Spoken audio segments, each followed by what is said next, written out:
Thank you, Lord Jesus, for this time together. Cat, stay down. Cat. We ask your blessings upon us, be with us and guide us. Teach us what you want us to hear, to know, and to share. We ask you to be with us as we lift this up in your name. We pray. Amen. My dog's shuffling. She's starting it. She used to pick her feet up. They're just big and lazy puppies. We're in 1 Corinthians 10. We'll start with 1 through 5. Moreover, brethren, I do not want you to be unaware that all our fathers were under the cloud. All passed through the sea. All were baptized into Moses in the cloud and in the sea. All ate the same spiritual food, and all drank the same spiritual drink, for they drank of that spiritual rock that followed them, and that rock was Christ. But with most of them, God was not well pleased, for their bodies were scattered in the wilderness. Now you'd think as far as a group of people that would probably say, you know, I got it. You know, God's obviously here. God's protected us. God got us out. God provided a path, a way, food, water. Our clothes didn't wear out. I could go with that because I hate rebuying things like shoes. Imagine a pair of shoes that last for 40 years hiking through the desert. And yet, God wasn't pleased with most of them. What should the Corinthians think in regard to the meat that's been sacrificed to idols? We keep hanging on this thing, and there are certain reasons why we're going to do this. Temptation expressly meant is to believe you are reconciled to God. Heeding warnings. This is what we're getting into. There's a lot of warnings and a lot of things that we can do because we get a little cocky, we get a little arrogant in our, I'm saved. You know what? I've said the prayer. I walked forward, I raised my hand, I got in the water. They dipped me backwards. I wasn't one of those front dip people. You know, they argue over that. There are people that, the baptism, which direction you go. You know, some got sprinkled, some got dunked. Is there a proper way? Believing in Jesus Christ and water involved. That's as far as I know the requirements are. You have Jesus Christ in it. It's an outward expression of what you do of it. Does baptism save you? No, because then the thief upon the cross would make Jesus a liar. Baptism is your public expression of that acceptance. But is there a guide that tells you it should be the sprinkling of water? No, what happens is people go and they've created their own. The difference between Christianity and religion. Christianity is God coming to man. Religion is man's attempt to get to God, and we've created certain things. Some believe it's got to be the christening of the child as an infant. And that's going to hold them over until they can make the decision for themselves. I wish I could copy what you just said. What's that? I wish I could just copy what you just said. Oh, no. You said religion is? Religion is man's effort to get to God. Okay. And usually, since God is in heaven, that's what we all believe. If you're man, how are you going to get there? You got to build something to get there. You got to start putting things together. So, if you want something to stand up, look at Clay's tripod. Yep. That stands because it's wide at the bottom and narrow at the top. So the people always want to be on top, and the people on top, from that position, say, I'm closer to God, and what do? They turn around and look the other direction and say, I'm over you. Okay. That's a big problem in religion. Think pyramids, that's why they built pyramids like that, to reach up into heaven. The dead ascended up and went into the heavens. You know, everyone says, I want to be number one. How many number ones are there? There's only one by definition. Yes. So in man's attempt to do it, if you built, let's take animals for example. An elephant is about as big as you can have a land animal today. Dinosaurs are a different structure. Because as the weight gets bigger and bigger, the legs have to get bigger and bigger to support the weight. If you look at some, could you imagine what would happen if an elephant had chicken legs? Right on the ground. Or from me. It wouldn't work. Yeah, it wouldn't work. And what would be a funny looking animal with great big legs and a little tiny body? It wouldn't survive because it couldn't move the legs. Look at the rhino. They got short, stocky legs, but they have spur, but they're very fast. Surprisingly fast. All I know is they're faster than me. That's all that I have to be concerned about. Oh, puppy, get happy.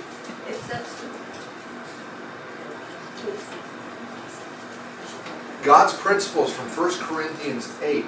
We're going to look back a little bit about what Paul talked about. Paul established 2 principles in Corinthians 8. First, an idol is really nothing. An idol can be a piece of wood that you've carved a shape in. It can be a rock.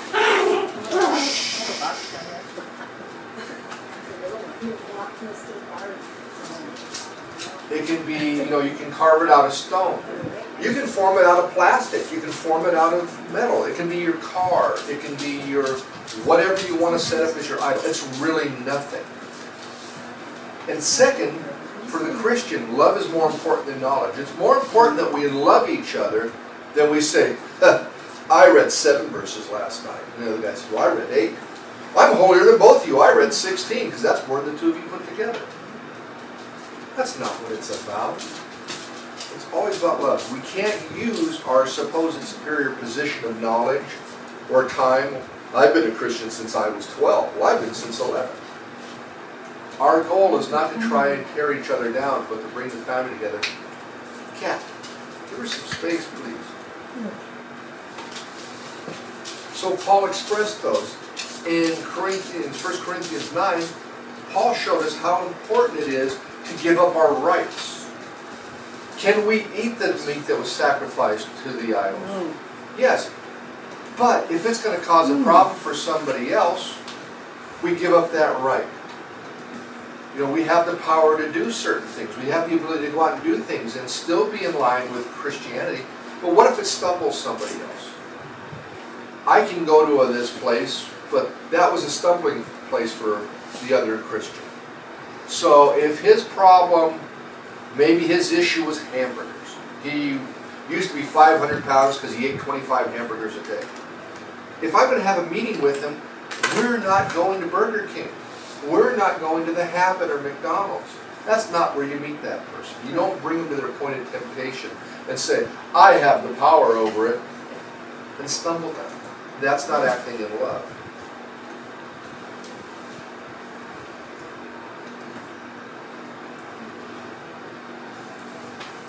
So Paul wants you to know certain things about the fathers, the Jewish fathers, the people that came out of Israel. Listen to this carefully. He said, I don't want you to be unaware that all our fathers, Paul wrote about the need to finish what God had set before us, and how dangerous it is to refuse to give up something that might get in the way of our finishing.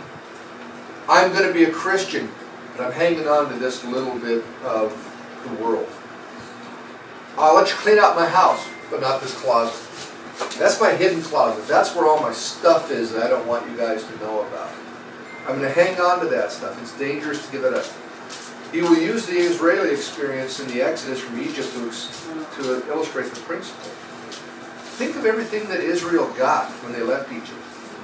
They walked away with clothes. They walked away with gold. They had stuff with them. God provided things that didn't wear out. God gave them food every day. Gave them a path. Our fathers passed through the cloud. The cloud of the Shekinah glory overshadowed Israel throughout the journey from Egypt to the promised land. During the day, the cloud sheltered them from the brutal desert sun, so they didn't get sunburned. God gave them an umbrella, covered them up. And during the night, it burned as a pillar of fire. It was a constant, ready reminder of God's glory and presence. That's Exodus 13, verses 21 and 22. So God was always a visible presence for them. They couldn't even say, well, I didn't see God. I couldn't see it. How do I know He was there? He was visible to them. All passed through the sea. All were baptized into Moses. All Israel came through the Red Sea and saw God's power of spreading the sea, holding the sea open. And think about it. They look now and they say they found a rock bridge through the Red Sea. Because if you would have just parted the sea, what would the bottom have been? Mud. You wouldn't have walked through the mud. You wouldn't have got the carts through the mud. They walked through on dry land. I mean, not only you hold the thing apart, it's instantly dry. They got through this. Amazing demonstration of love and power. They were baptized by passing through the water. All were identified with Moses. A Christian is identified with Jesus Christ in the passage through the water. That's Romans 6, verses 3 and 4. They all ate the same spiritual food and all drank the same spiritual drink. We go back to Exodus. God provided the manna. God provided them the water. They all got the same stuff. One didn't go over and find a stream. One didn't go out and find a lake. One didn't find an oasis. God provided everything. All of Israel was sustained by God's miraculous provision. That's Exodus 16:35 and 17 verse 6. Remarkable display of what he did for them. Think about us. We go to the Lord's table, 1 Corinthians 11:23 through 26. Israel even had the ancient version of the two Christian things. They had a baptism through the water, and they had communion. They had supper with the Lord. They were with them. The word sacrament was used for the oath of allegiance that the soldiers of Roman legion took to their emperor. They took that oath. They took the sacrament. The early Christians considered communion and baptism to be an oath of allegiance to Jesus Christ. So the spiritual rock followed them. Jesus was the rock. They always provided for them. Always had a way. So, but what did they say? But with most of them, God was not well pleased. They didn't accept God. They didn't follow. They changed their own rules. They went on their own way. When Moses was up on the mountains, this is what this picture is supposed to represent, how they built themselves an altar to Baal. Because Moses was gone too long. God's taken care of us for 40 years and 40 days. We don't have Mo out in front. We're going to freak out and go crazy. Despite all the blessings, the spiritual privileges, the Israelites in the wilderness did not please God. In the light of the blessing, gratitude should have made them more desirable to please God. So, God says most of them. Okay, let's pick a number out of thin air. How many Israelites do you think went across? One thing, huh? No, we're talking about 600,000 just men. 600,000 men. So let's give them all a wife. Let's call it 1,000,002. Let's give them some kids. So like maybe 2 million people. How many made it into the promised land? 2. His concept, most, is a little bit of an understatement. It should have been almost everybody didn't get there. Only 2. Moses didn't make it. Moses didn't follow the word of God. He was to talk to the rock. First time is to strike the rock. After that he was to talk to the rock for the water. Moses got angry, hit the rock the second time. Moses didn't make it in. So it's a little bit of an understatement. Only Joshua and Caleb made it in. The bodies were scattered throughout the wilderness. So after 40 years of wandering, and your clothes not wearing out and everything, to get to the point to see the promised land, Moses sees the promised land, and they don't enter in. They didn't make it. Those that came out. Their children that were not born in Egypt were the ones that came in. Think about that. So when you hear most, that's a little bit of, you can think, okay, well, half plus 1, that would be most. No, almost everybody. They became our examples for the problems that caused and what kept them out. 1 Corinthians 10:6 starts. Now these things became our examples to the intent that we should not lust after evil things, as they also lusted. Do not become idolaters, as were some of them. Apparently they were hung out with that golden calf. And as was written, the people sat down to eat and drink and rose up to play. Nor let us commit sexual immorality, as some of them did, and in one day 23,000 fell. Nor let us tempt Christ, as some of them also tempted and were destroyed by serpents. Nor complain, as some of them also complained and were destroyed by the destroyer. So these are the examples of failures. How did they fail? They wouldn't say no to their own desires. The temptation was there. You will always be tempted.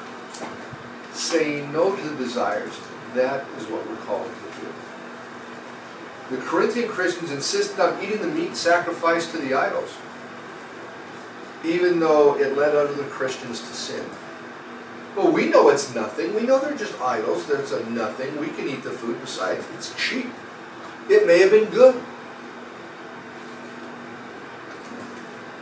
Do not become idolaters as some of them. Israel failed to keep their focus on God. They started giving themselves to idolatry.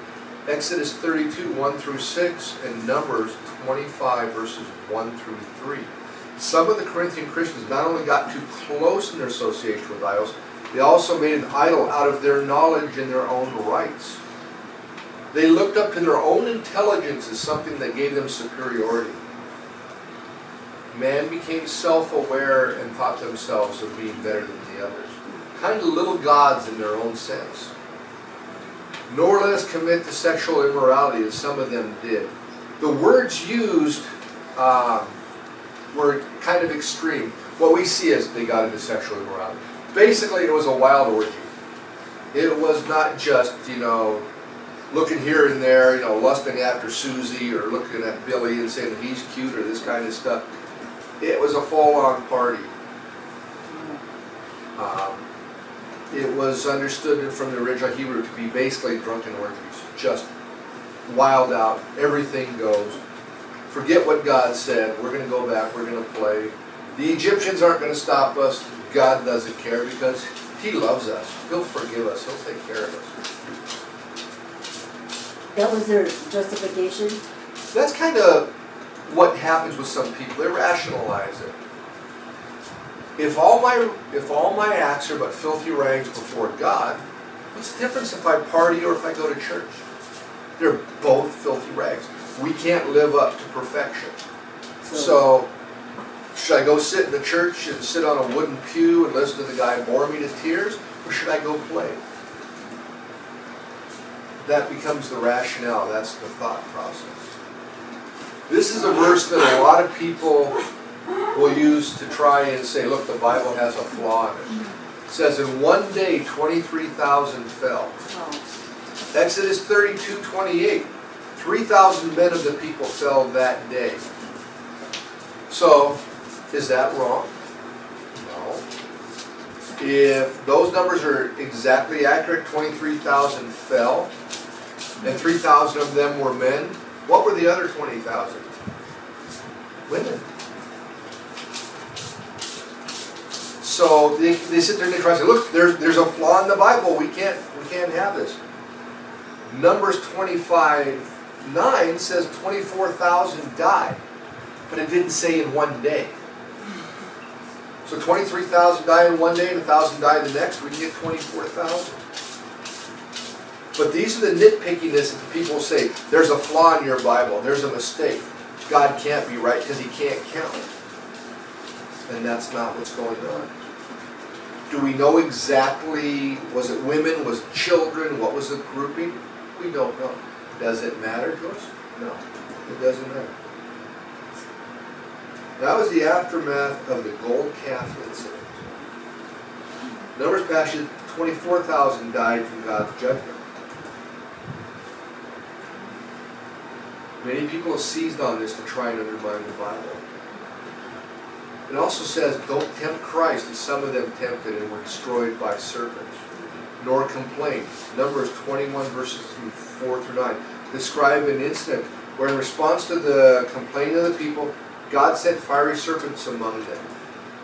Again, their complaining heart shows them to be self-focused and more concerned about their own desires than God's glory. The same issues causing trouble with the Corinthians, with the meat being sacrificed. What about with the manna? You're out in the desert, you've been freed from bondage, you've been traveling, and God provides you food every day. It meets all your needs. I'm bored. God sent manna again. I don't want to eat manna. So what did God do? God says, not a problem. Here comes some quail. Now what happened when they ate the quail? Turned on them. They were sick from it. God gives us what we need. Not necessarily what we want. Oh God, give me the winning lottery number tonight. Maybe God doesn't give you the number to save you from the destruction that would mean. Who knows what it would do to your friends, your family, to your witness, to whatever aspect of it. God knows what's best for you. If He wants me to win the lottery, He's going to give me the winning lottery ticket. I don't even have to buy it. If that's what it's supposed to be, that's what it would be. That's not what God does. Because of the warning in 1 Corinthians 10, 1 through 5, it seems the Corinthian Christians believed they were safe from being destroyed. In their arrogance, they got very self-righteous. We're saved. I go to church. I go to church twice a year. I'm a 2-time Christian. Once at Christmas, once at Easter. I've got my fire insurance. And they think that all of a sudden they can play and do whatever they want the rest of the year. God will not be mocked. God will not be tempted. The Corinthian Christians seem to have regarded this issue of eating meat sacrificed to idols as no problem. And if it stumbled somebody else, well, that's on them. That's their problem, not my problem. But it's a symptom of being self-righteous and self-centered. The truth about temptation, 1 Corinthians 10 through 11. Now all these things happened to them as examples, and they were written for our admonition, upon whom the ends of the ages have come. Therefore let him who thinks he stands take heed lest he fall. No temptation has overtaken you except such as is common to man. But God is faithful, who will not allow you to be tempted beyond what you are able. But with the temptation will also make the way of escape, that you may be able to bear it. Flee from idolatry. Therefore, my beloved, flee from idolatry. Being very clear, get away from the idolatry. Though the Corinthian Christians had the liberty to go to the market and buy the meat that was sacrificed to the idols, there was also another aspect that went on there. There was a restaurant where you could sit down and eat the food that had been sacrificed to the idols to be prepared. So you could sit down with the heathens, with the idolaters, and get the food knowing that it was prepared for it, and eat with them and partake with them. Share in the meal of the food that was given to their idols. That's a lot different than picking up the meat that was offered to nothing and taking it home and preparing. But now you're making a public display, sitting out there eating this stuff. And this is how they got into it. This is where it really comes down to it. If you give in to this stuff, or you fall into it, you think, well, I'm covered. God's going to get me out of this. You know, there's a joke about the guy that climbs up on the roof of the house because the water's rising and the storm has come. And he's sitting there, and the water's really low, and the guy comes by in a big 4-wheel drive truck, and he says, come on, quick, get in here. And he doesn't do it, and the water gets deeper, it gets deeper. Now it's past the first floor. Now it's coming up on the second floor. And all of a sudden, here comes a guy in a boat. Quick, quick, get in the boat, let's go. No, God's going to save me. God will take care of me. I know in my heart that God will save me. And the boat sails off. And the water keeps coming up and keeps coming. And now the water's coming up on the edges of the roof. And he's standing on the peak of the roof. And here comes a helicopter. And the helicopter comes right down to the tip of the house. It says, quick, get in the helicopter. Let's go, let's go. No, no, no. God will save me. God will save me. The helicopter takes off and the person drowns. He gets to heaven. He says, God, I thought you said you would save me. He says, I sent you a truck, a boat, and a helicopter. How much more can I do for you? God tried to save him, but no, I'm going to hang on my concept and my knowledge of what God is. Could you try again? What I said, Go to sleep. Siri has invaded us. Wow. So I speak as to wise men. Judge for yourself what I say. The cup of blessing which we bless, is it not the communion of the blood of Christ? We hold it up. Is it really blood? No. It's still wine. It's still grape juice. There is no miracle when I pray over the grape juice that it becomes blood. Because who would be drinking that? I mean, let's be honest. When I pray over the matzah, the thing, it becomes flesh. Sign me up. I'm a saved cannibal. Because if it becomes real flesh, does that not make us cannibals? No. It's done in remembrance. The bread we break is not the communion. Is it not the communion of the body of Christ? For we through many are one bread and one body, for we all partake of that one bread. Observe Israel after the flesh. Are not those who eat of the sacrifices partakers of the altar? What am I saying then? That an idol is anything, or what is offered to an idol is anything? Rather than the things which the Gentiles sacrifice, they sacrifice to demons and not to God. I do not want you to have fellowship with demons. You cannot drink the cup of the Lord and the cup of demons. You cannot partake of the Lord's table and the table of demons. Or do we provoke the Lord to jealousy? Are we stronger than He? Think about what we're doing. I found these kind of interesting pictures. How do you like that cup on the bottom, the cup of demons, with a little skeletal hand holding that for you? Or the one that we take, that's offered up to the Lord Jesus as remembrance of what He's done. The cup of blessing, are not those who eat the sacrifices partakers of that altar? So if you go to the temple restaurant and sit down with the Gentiles, with the heathens, with the idolaters, and they bring out the meat that was offered to the idolaters, the wine that was offered to their gods, and you sit with them and eat and drink of it, are you not sitting and partaking with it? Even though the wine that they had was nothing. The meat was nothing. It was nothing special to that. But now you're partaking in their religious ceremony. You're at their table. You're becoming one with them. Just as the Christian practice of communion speaks of unity and fellowship with Jesus, so the pagan banquet speaks of unity with the demons, of being with Satan. To eat a pagan temple was to have fellowship at the altar of idols. Not that the idol itself was anything. I mean, I can take a piece of wood and I can be the world's greatest carver and make something out of it. At the end, it's a well-cut piece of wood. It's nothing more than that. And if I did it, it's not a well-cut piece of wood. The Greek word koinonia, partaker, it's used the same as communion in 1 Corinthians 10 verse 16, and the same as fellowship in 1 Corinthians 10:20. We can't go have fellowship with that. We can't be a partaker of that. In thinking of that part of the ancient world, to eat at the same table with someone indicates friendship and fellowship with that person. Since you ate of one bread, that made you of the same body. Because you shared the same food at the same table. And if you ate at the pagan restaurant, it's not the innocent, I'm just having the hamburger or I'm having a steak. The cup of blessing was the last cup presented in the Passover ceremony. This was the cup that Jesus blessed at the Last Supper, and the one interpreted as the new covenant in my blood. When early Christians took communion, they were aware of the connection between the Passover and the Last Supper of Jesus that He had with His disciples. They understood this relationship. So if we went back to that and we decided, okay, we're going to go to something else. This was a quote that I found from one of the commentaries that I looked at. So, understand what it is. I'm not inviting you. It says, you're invited to a pagan meal.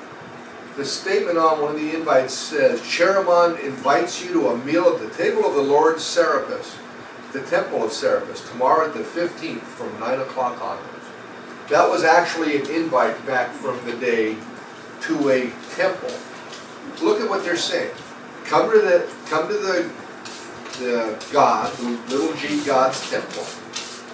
Sit down at His table and eat His food, and we'll have a party there. You're invited. If it means something to eat at the Lord's table, does it not mean something if you sit and eat at the table of the demon? Paul has already acknowledged an idol meant nothing in 1 Corinthians 8:4. Does he now say idols are actually demons? No, he's not. But what he's saying is the demonic spirits will take advantage of it. You know, the kids' game, remember, what's the one you put your hands on and it guides you around? A Ouija board. The board itself is a piece of cardboard. The thing you got your hand on is a piece of plastic. But the demons take advantage of that. You open yourselves up to the demonic world. You open the door and they're more than happy to walk in. And so that's what they're saying. Stay away from this. The advantage the idol world has is to deceive people. Think about any addiction that there is. The first time you did it, like, It was great. It was fun. It was like nothing else I ever had. I worked with a gentleman who got really involved with cocaine. Heavily involved. And he was a salesman. When he started doing cocaine, he became the #1 salesman for the company. But because he could work 20 hours a day, he could go like crazy. He had all the benefits, all the upside of the cocaine, which gave him more money, which gave him what? More cocaine. And you know, he's getting praises, he's getting rewarded for his great performance. And then all of a sudden, things start to change. The cocaine starts to own him. And the cocaine is not delivering the promises, the sales, the extra benefit. But now, he starts to need the cocaine just to feel normal. One of the guys we know started doing it while he was working for a major aerospace top secret contractor. He said he was a nighttime computer guy. Said they would leave him in the office and he would program systems with the top secrets right there in front of him. He had access to all this stuff. Well, he decided, you know, he was a little tired, brought some cocaine to work. Wow, he got through the night pretty good. And he says he remembers the first night that he laid cocaine lines out on this glass top desk. Did a line, went programmed, and did all this great stuff. And he starts getting the accolades. How you're so good, you're so good, so good. He remembers that, and he remembers the day they arrested him. And when he sobered up, he found $60,000 missing from his bank account. He doesn't know where it went. They didn't put him in jail. They didn't fire him. His access to the top secret information and what he knew, they said, okay, you can go be an engineer. You can be somewhere else in the company. We'll retrain you. We'll keep you in this position. Because they were afraid that if he got out, somebody could leverage him to get access to something. But he went from it making him feel good to the point he needed it just to get out of the hole to get back to level every day. When Paul speaks out of the Lord's table, he uses the term to contrast the tables used by the pagans. An ancient invitation we showed what it was like to come to. There are some groups, and you know, when I mention other religions or other interpretations, I don't mean it to tear them down, but you need to understand sometimes how they're looking at it and what they're saying. The Roman Catholics have used a passage here to support the idea that the Mass is a sacrifice for sins. But it's reading too much into the Christian meal. The priest in the Eucharist doesn't really turn it into real flesh, doesn't turn it into real blood. Because it's being compared to a meal connected to the pagan sacrifices and the Jewish sacrifices. You take this in remembrance. We do it to honor it, to focus our minds and our hearts and our desires to be in line with Jesus Christ. We don't take it to eat a piece of it, to drink the actual blood. We do it to go to this. That's why it says, in remembrance of me. There may be two ideas that Paul really wants to drive home. That the idols really don't matter. So if you're starting to pledge an allegiance to one of these idols, you're not pledging to a rock, you're not to the wood. It's the demonic powers behind it. So that a person, when they start to get into this stuff, something starts to go their way. The demon's going to have some effect on your life. They can deliver a little bit of good for a period of time. They can give you that high, that good feeling for a period of time. And then they can reel you in, and then they can take you in. The Corinthian Christians thought, since the idol's not real, it doesn't matter what we eat or where we eat it. We know the truth. We're above this. Paul answers by agreeing that the idol is nothing, but he explains that demons will take advantage of the ignorance of self-serving worship.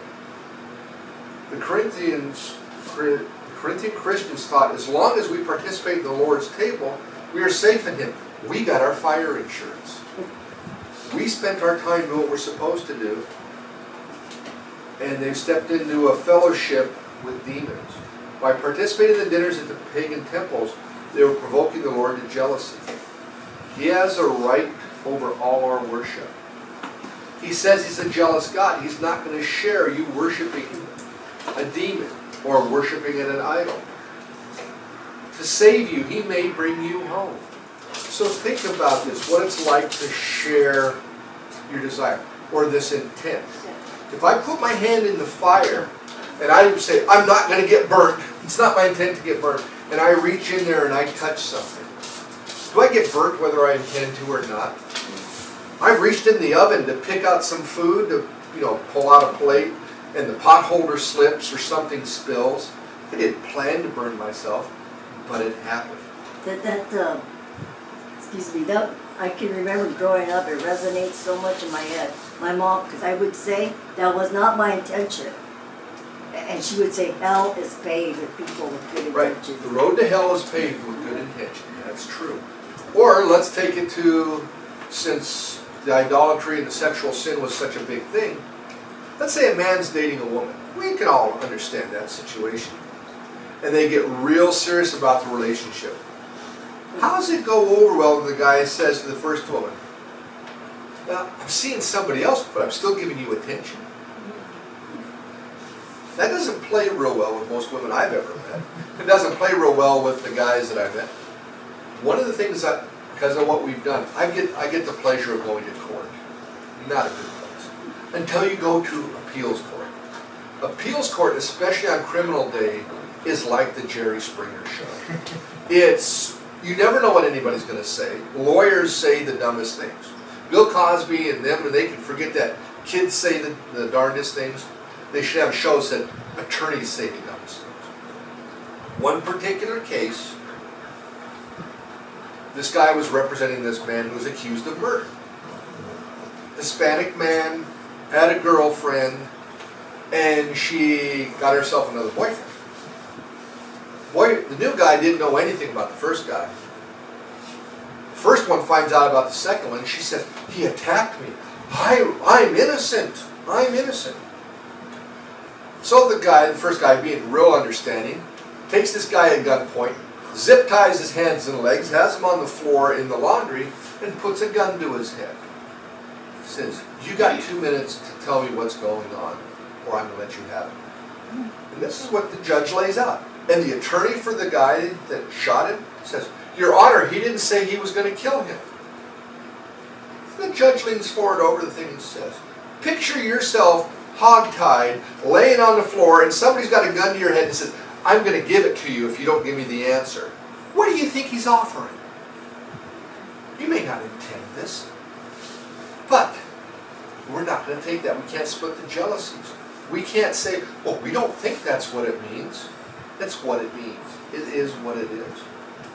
Are we stronger than Christ? Can we stand up and do these things? So while it's talked about eating meals sacrificed to idols, it has a lot more implications. 1 Corinthians 10:23. All things are lawful for me. And that's where a lot of people want to go. They want to take that comma out and put a period in there. All things are lawful for me. Comma. But not all things are helpful. All things are lawful for me, comma, but not all things edify. Let no one seek his own, but each one the other's well-being. If it's okay for me to do it, but it harms you, I shouldn't do it. It's lawful, but is it good? I could have a refrigerator in it filled with my favorite ice cream. Gallons of it. This applies more to somebody else in this house than me, because I'm not the ice cream eater. And I sit down with that 5-gallon bucket of ice cream. It's lawful for me to sit down with a scoop and just go to town. And scrape the bottom of that thing till it's all gone. It was lawful. Was it a good idea? No. We don't do this. And that's the trend. You can't use your rights. It's lawful. I can do whatever. I've got the knowledge. I know I can do this. But should I? It's not harming me. So what if you go to hell? So what if you fall into the trap? I'm okay. I'm covered. That's not Christian love. That's not Jesus. Could Jesus have come down and says, hey, you know what? Gave you a perfect planet, gave you everything you needed, you threw it away. I'm going back. Have a nice day. It's not what Jesus did. Jesus came down, gave up everything, took a beating, was crucified, was humiliated. Not for himself, because you know what? He had the knowledge of knowing where was he going. He knew he was going back to heaven. He had all the knowledge 100%, he could have said, I'm out of here. I mean, could you imagine the things he could have done? The guy picks up the hammer and the nail, and the nail turns into rubber. Boing, boing. I mean, the things he could have done. He could have stopped them. I mean, pulls back the hammer and the head flies off. Knocks somebody else out. Jesus could have done it all. Could have just disappeared. And then the Roman hits the hammer and smashes his head, and then we get a whole totally different verse. He had that power. And he had that right. I'm God, I'm out of here. He chose to do what was good for everyone else. He was obedient to his Father. I'm allowed to do anything, but not everything is good for me or for you. I'm allowed to do anything, but not everything is beneficial. Do not be concerned for your own good, but for others. If you focus on yourself, you find yourself very lonely. You find yourself very depressed. It's in helping others that we get somewhere else. This is kind of the don't ask, don't tell verse in the Bible. 1 Corinthians 10, 25 through 30. Eat whatever is sold in the meat market, asking no questions for conscience sake. For the earth is the Lord's and all its fullness. If any of those who do not believe invite you to dinner, and you desire to go, eat whatever is set before you, asking no question for conscience sake. But if anyone says to you, this was offered to the idols, don't eat it for the sake of the one who told you and for the conscience sake. For the earth is the Lord's and in all its fullness. Conscience, I say, not your own, but that of the others. For why is my liberty judged by another man's conscience?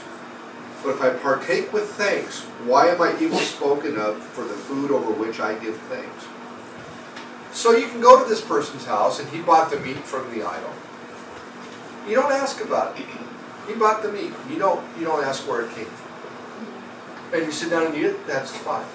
They come out and they put it in front of you and they say, by the way, I got this from Idol Bob down the street. You got to leave. Because now you're harming them, their chance of ever coming to God, because, well, if you're willing to step away from God and eat this meat that I told you was from Idol Bob, why should I follow you? What's God offering? I can have whatever. It's for their conscience. If you're sitting there and you're the mature Christian and you're there with a new believer, and you sit down and somebody says, hey, I got this stuff. It's illegal in this country. This is the best horse meat you're ever going to eat. It was offered up to this. Walk away. Because while you know intellectually there's nothing wrong with you eating whatever was put before you, what does that do to the new believer that's next to you? What does that do to the people that served it to you? Ha ha, I trapped you. You call yourself a Christian. You'll sell out for a piece of meat. You'll sell out for whatever.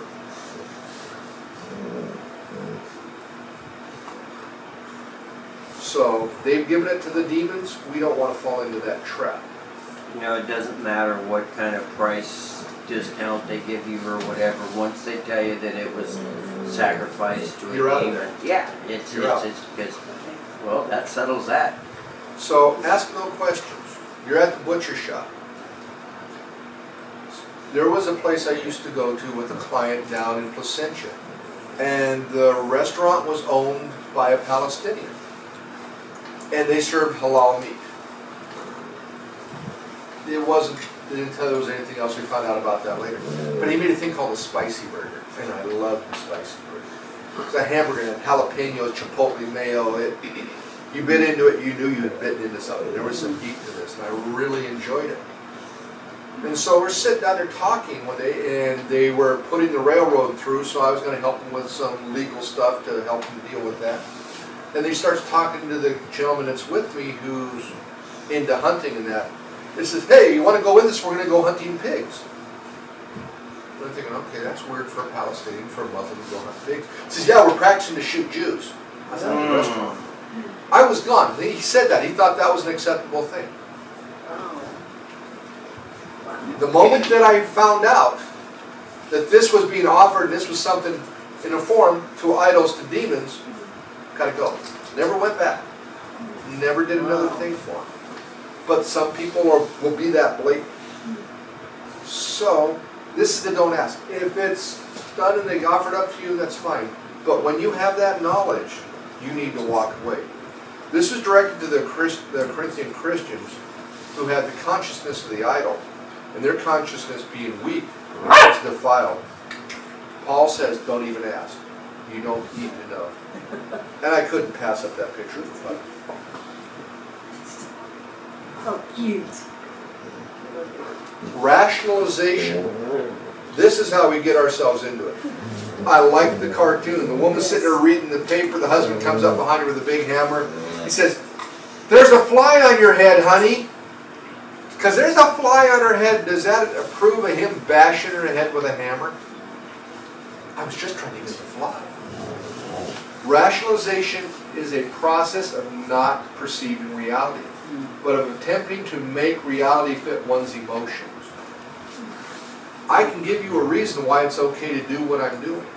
I can explain that. If you've ever had little kids, they can tell you why their hand really wasn't in the cookie jar. They just reached out, the cookie jar just happened to be there. When they picked up their hand, the cookie was in there. What were they supposed to do other than eat it? What if one of the brothers with a weak conscience objects, saying, wait a minute, that meat was sacrificed to idols. We talked about this. You go away. The earth is the Lord. This is what Paul goes back to. He talks about this. This is Psalms 24:1. The earth is the Lord's in all its fullness. So since the cow belonged to the Lord when it was on the hoof, and it belongs to the Lord now that it's on the barbecue, the food shouldn't be an issue. It's still God's cow. Does that make sense? How they can do this? And they try and rationalize this through. The quotation from the 24th Psalm was used as a Jewish blessing at the mealtime. Paul says it applies to this food. If any of those who do not believe invite you to dinner, eat what is set before you. If an unbeliever invites you to dinner, don't get into a debate about the meat with them. Don't ask and it won't bother you. We were at a Christmas party, and there was a completed Jew. He was a rabbi who had become a Christian. And he was and what they did to accommodate him is the ham was set on a separate table, so that it wasn't near the rest of the food. He goes, oh, that's a delicacy for you people. He still wouldn't eat the ham. He still had an allegiance to his kosher beliefs, to his rationale that that was unclean food. Could we have argued that, you know, all things are okay now? It's just better. Okay, the ham sits over there. You don't have to eat it. You don't worry about us eating it. We don't talk about it. It's done. Why fight over that? Paul does not prohibit socializing with non-Christians. Who did Jesus hang out with? Jesus didn't just stay in the temple. Jesus was with the harlots, the prostitutes, the tax collectors, the drinkers, the partiers. Jesus went to the people that needed Christ, that needed salvation. But if anyone says to you, this was offered to the idol, don't eat it. Step away from it. Some people thought Paul was being inconsistent here. If it's not an issue and you're not sitting at the table of the idol of the demon, somebody doesn't. The moment you find out about it, it becomes an issue, and there's a conscious issue, you have to stop.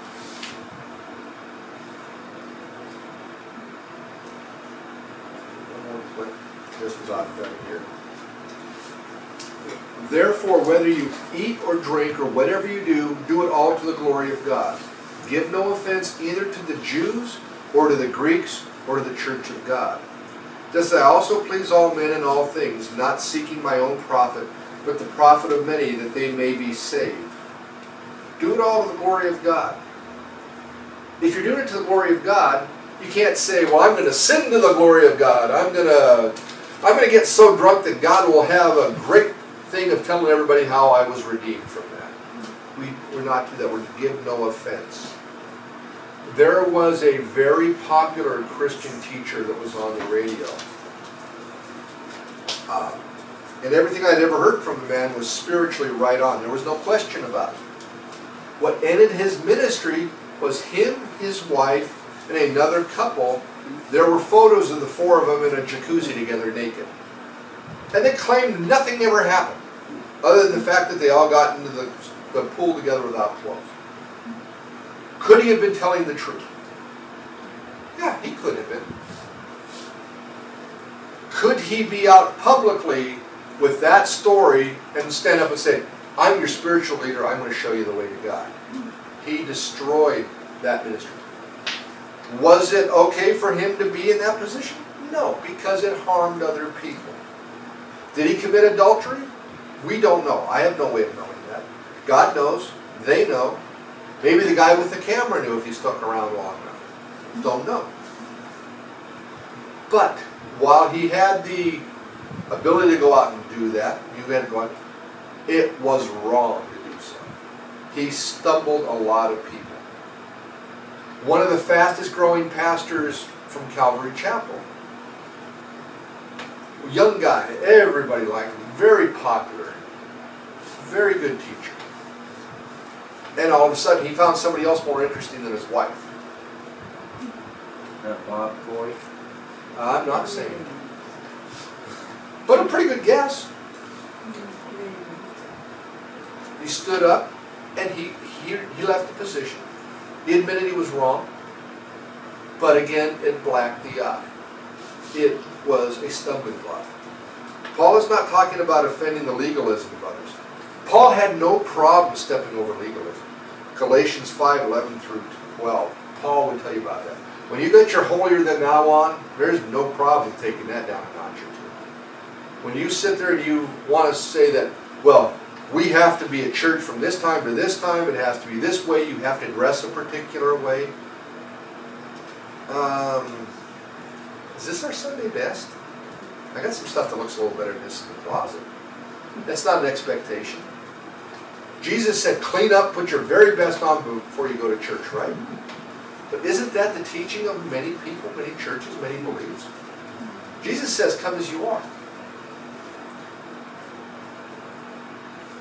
We have been in churches where you can't have children in the main sanctuary because children are a distraction. Because their God can't talk over a crying baby. Their God can't reach you.